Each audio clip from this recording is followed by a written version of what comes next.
안녕하세요. 뉴스반장입니다. 대선 국면에서 지난해 민주당 경선부터 현재까지 끊임없이 이재명 후보를 공격하고 있는 SBS. SBS는 왜 이재명 후보를 이토록 집요하게 공격하고 있는 걸까요? 그것도 뉴스거리도 안 되는 내용까지 긁어 모아가며 사사건건 발목 잡기를 하고 있는데요. 이는 명백한 대선 개입이며 방송사의 정치 관여입니다. 더 나아가서는 특정 후보와 정당에게 유리한 상황을 만들어주고자 하는 의도까지 엿볼 수 있는데요. 왜 이들은 이재명 후보가 이토록 싫은 걸까요? SBS와 이재명 후보 간 과연 어떤 일이 있었는지 그 내용을 확인할 수 있는 예전 기사를 하나 발견했는데요. 지금의 상황을 너무나도 잘 설명해주는 사건이었습니다. 이 기사는 지금으로부터 4년여 전 2018년 CBS 취재로 보도된 내용인데요. 뉴스 타이틀은 이렇습니다. 이재명은 왜 건설업계와 전쟁을 선언했나? 건설공사 원가 공개를 놓고 갈등, 태영건설도 주목. 이라는 기사를 보면 SBS 모회사인 태영건설과 당시 경기도지사였던 이재명 지사의 갈등을 보도했는데요. 내용은 이렇습니다. 이재명 경기도지사와 건설업계 간 갈등의 골이 깊어지고 있다. 이 지사는 지난 8월 26일부터 건설공사 원가 공개 실시 정책을 실시하고 10억 원 이상 규모의 경기도 발주건설공사의 원가를 모두 공개하도록 했다. 이어 100억 원 미만의 공공건설공사, 표준시장 단가 적용 정책으로 100억 원 미만의 공공건설공사에도 표준시장 단가를 적용하도록 하겠다고 밝혔다. 기존 표준 품새는 자재비, 인건비, 기계경비 등의 부품별 공사 비용을 표준화한 비용인 반면 표준시장 단가는 과거 수행된 공사 데이터로 축적된 공정별 단가와 물가 상승률을 고려해 정한다. 이 지사는 표준시장 단가를 적용하면 기존 표준 품새보다 적게는 3.9%에서 많게는 10.1%까지 예산이 절감된다고 말했다. 건설업계는 건설업계를 다 죽이는 것이라고 반발하는 상태이다. 건설업계의 한 관계자는 이 지사가 부당한 이익이라며 건설업계를 타깃 삼고 있는데 협회 차원에서 대응 방안을 마련할 것이라고 입장을 밝혔다.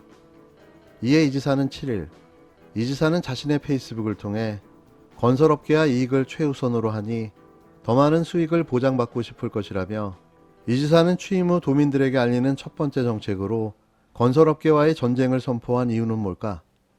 이 지사는 성남 시절 재직 시에도 건설사들과 불편한 관계였다. 대표적인 것이 2011년 성남시청 시공사와 설계사를 부실 시공으로 고소한 사건이다. 성남시 청사는 건축비 1,636억 원을 들여 지하 2층, 지상 9층 규모로 2009년 준공됐다. 막대한 건설비가 들어가 초호화 청사라는 비판까지 들었지만 부실 시공으로 드러났다. 법원은 2018년 2월 부실 공사임을 인정하며 건설사는 성남시에 7억 4,500여만 원을 배상하라고 판결했다. 성남시청 건설사들은 이후에도 경기도 광급공사에 참여하며 여러 말썽을 일으켰다. 2015년 시흥 그린센터 환경개선 사업의 경우도 입찰 과정에서 가격 담합 정황이 드러나 현재 공정위가 수사를 벌이고 있다. 일부에서도 경기도 광급공사를 전문적으로 수주하는 건설사 그룹이 있다는 관측도 나왔다. 이 지사가 건설사들과 전쟁을 선언한 것이 바로 이런 맥락에서다. 한편 이 지사와 건설사들의 불편한 관계에 놓여 있는 것과 관련해 태영건설이 주목을 끌고 있다. 태영건설은 성남시청 건설사로 참여한 바가 있으며 공정위가 담합을 조사 중인 시흥 그린센터 환경개선 사업 입찰에 참여했다. 이와 함께 지난해 착공에 들어간 2020년 말 완공 예정인 경기도청 광교 신청사 건립사업의 시행사 중 하나이기도 하다. 태영건설은 SBS의 최대 주주인 SBS 미디어 홀딩스의 대주주로 61%의 지분을 가지고 있다. 여기까지가 기사 내용입니다. SBS의 이재명 후보에 대한 편파 왜곡 보도는 정확하게 말해 복수극인데요. 이런 자가 대통령이 되면 안 된다는 위기감도 한몫한 거죠. 부당 편법한 방식으로 오로지 수익을 올리는 데만 혈안이 된 건설사의 밥줄을 끊는 자가 대통령이 된다면 이들은 어떻게 할까요? 그래서 사생결단으로 막아서고 덤비는 겁니다. 이건 그들의 생존이 달렸기 때문인 거죠. 국힘당은 30일 화천대유 자산관리 대주주 김만배 씨와 정영학 회계사 간 녹취록을 거론하며 김만배 소나기에 든 윤석열이라고 글을 올린 김의겸 더불어민주당 의원에 대해 공직선거법상 허위사실 유포로 고발하겠다고 밝혔습니다. 도둑이 재발절인 걸 넘어 이젠 불똥이 발등에 떨어지다 보니 설날 연휴임에도 불구하고 고발이라는 초강수를 들고 나섰습니다. 그런데 어디다 고발하죠? 오늘은 법정 휴일인데 말입니다. 이양수 국힘당 선대본부 수석 대변인은 이날 오후 서면 공지를 통해 더불어민주당 김의겸 위원내 허위사실 유포가 악의적으로 반복되고 있어 공직선거법상 허위사실 유포로 연휴가 끝나는 대로 즉시 형사고발하겠다. 윤석열 후보는 김만배와 어떠한 친분이나 관계가 없음을 분명히 밝히겠다고 이같이 말했습니다. 연휴가 끝나고 형사고발하겠다는 이야기인데요. 제발 연휴 기간 동안 마음이 안 바뀌었으면 합니다. 이수석 대변인은 민주당은 윤 후보를 아무 상관도 없는 대장동 게이트와 무슨 수를 써서든 엮어보려는 시도를 포기하지 않고 있는데 윤 후보가 성남시장이겠냐면서 이재명 후보가 최종 의사결정권자이자 설계자로서 대장동 게이트에 대해 책임질 생각을 하지 않고 이런 거짓 물타기를 하는 것에 대해 국민들은 더 분노할 것이라고 주장했습니다.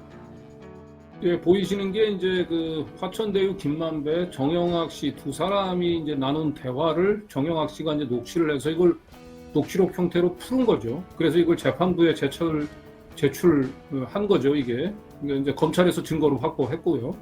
그러니까 이건 사적인 문서가 아니고 이미 그 검찰에 제출이 돼서 이 공적인 이미 문서, 증거 능력을 가지고 있는 이 녹취록 중에 나와 있는 대화 내용입니다. 근데 이 대화 내용 중에서 이제 가장 관심이 끄는 부분이 김만배 씨가 윤석열이는 형이 가지고 있는 카드면 죽어. 그러니까 윤석열이는 내가 가지고 있는 카드면 죽어. 그러니까 결국 자신이 쥐고 있는 카드 하나로 윤석열이는 날려버릴 수 있다. 이런 얘기를 이제 정영학 씨한테 한 겁니다. 그는 김만배가 대장동 게이트에 공범들과 작당 모의를 하면서 엄정 수사를 두려워하는 공범들에게 윤석열이는 형이 가지고 있는 카드면 죽어. 지금은 아니지만이라고 거짓 허풍을 떤 것에 불과하다고 애둘러 해명했는데요. 그러면서 윤 후보에게는 약점이나 카드가 될 것이 조금도 없다. 지금 여권의 인사검증 과정과 더불어민주당의 거짓 네거티브 과정에서도 드러났듯 조금 더 꺼리낄 것이 없다고 일축했습니다. 하지만 그들이 보여주고 있는 이 오버액션은 그 반대를 말해주고 있는데요. 이렇게까지 요란 법석을 떨 일이 아니라는 거죠. 툭하면 시도 때도 없이 허위 사실을 주장하며 떠들어대던 무리들이 할 소리가 아닌 것 같습니다. 이수석 대변인은 윤 후보가 김만배와 친분이 없는데 친분이 있는 것처럼 허위 사실을 퍼뜨린 것에 대해 이미 고발이 됐다. 김 의원은 또한 윤 후보의 장모가 적법 절차에 따라 재판을 받고 무죄가 선고된 것을 두고 객관적 근거 없이 마치 재판장과 윤 후보의 친분 때문에 부당하게 무죄가 선고된 것처럼 허위 사실을 유포하기도 했다. 모두 명백한 거짓이라고 비판했는데요. 이어 이수석 대변인은 김 의원을 향해 국민적 공분을 일으킨 대장동 게이트에 대해 엄정 수사를 요구하지는 못할 망정 김만배의 거짓 허풍에 살을 붙여 허위 사실을 유포하는 것에만 집중하고 있다고 설쳐댔습니다. 또 김만배 측과 부동산 투기 깐부라도 맺은 것이냐고 반박했는데요. 민주당을 향해서는 공당인 민주당이 대장동 게이트 핵심 주역들의 범행 공모 대화를 대단한 것이라도 있는 것처럼 부풀리고 윤 후보 관련 거짓 의혹을 확산한 것에 대해 강한 유감을 표한다고 말했습니다. 앞서 김의겸 민주당 의원은 이날 오전 페이스북에 글을 올려 화천대유 자산관리 대주주 김만배 씨와 정영학 회계사 간 녹취록을 거론하며 김만배 소나기에 든 윤석열이라면서 윤석열이는 형이 가지고 있는 카드면 죽어. 열린공감TV가 보도한 김만배의 녹취록 내용이라고 전했는데요. 이어 그동안 이 후보 쪽만 파고들었는데 그게 제동이 걸릴까 싶어서일까? 행여 윤석열 쪽으로 수사의 불길이 번질까 노심초사해야 하는 게 아닐까라며 검찰은 김 씨 발언에 대해 당장 수사에 착수해야 한다고 촉구했습니다. 설 연휴에도 열일하는 국힘당을 보면서 급하긴 급해졌다는 생각을 하게 되는데요. 곧 터질 뭔가가 이들을 다급하게 움직이게 한 거죠. 그게 대체 뭘까요?